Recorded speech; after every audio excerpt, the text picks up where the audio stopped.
Tim Dimoff is a 20-year veteran of the Akron Police Department and a nationally recognized use of force expert.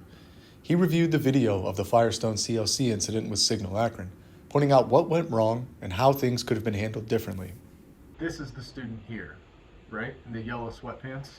Yes. So this is the first time that they've made contact with him.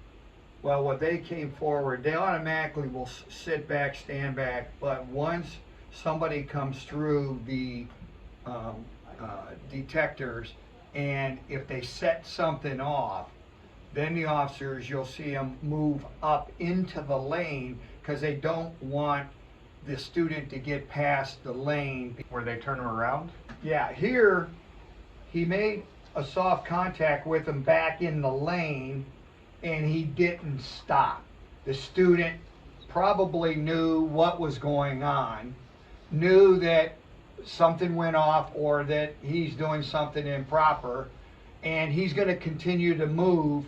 Because of that, process-wise, procedure-wise, they do not want to let him get past these tables because he set off the electronic alarm. There's something on him, most likely, that is not permissible in the school.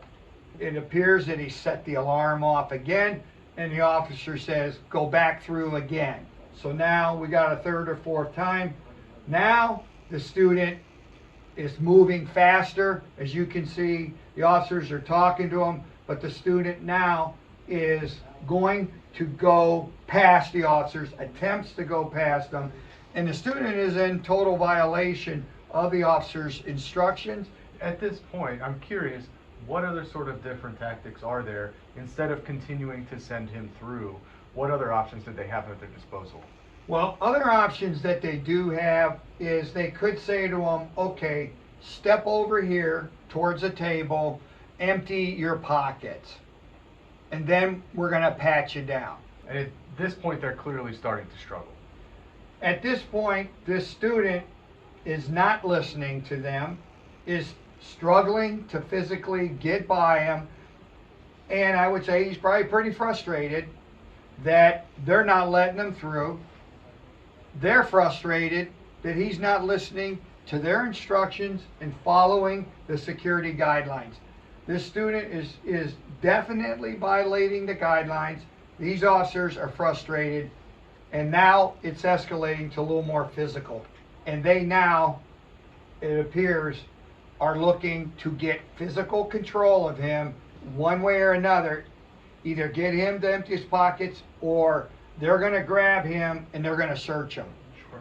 I think at this point the officers might be thinking he has a weapon on him, he has a gun, and it's our duty to get that gun from him or that weapon from him.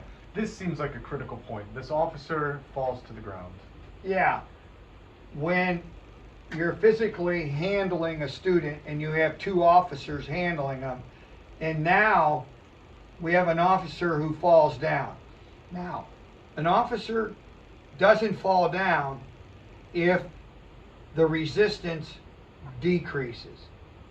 He's only going to fall down if the resistance increases.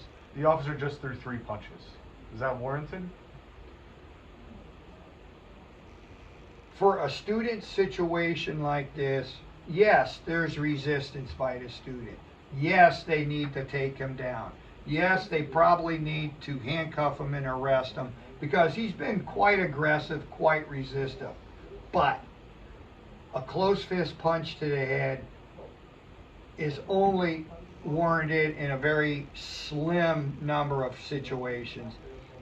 Those situations, you've got to have extreme amount of serious bodily harm potential or deadly force potential to the officers from the student or the subject that you're wrestling with.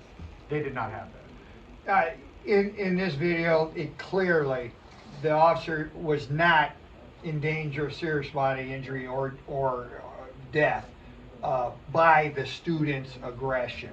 So they didn't need to punch him. They did not need to punch him. Taking him to the ground was totally acceptable.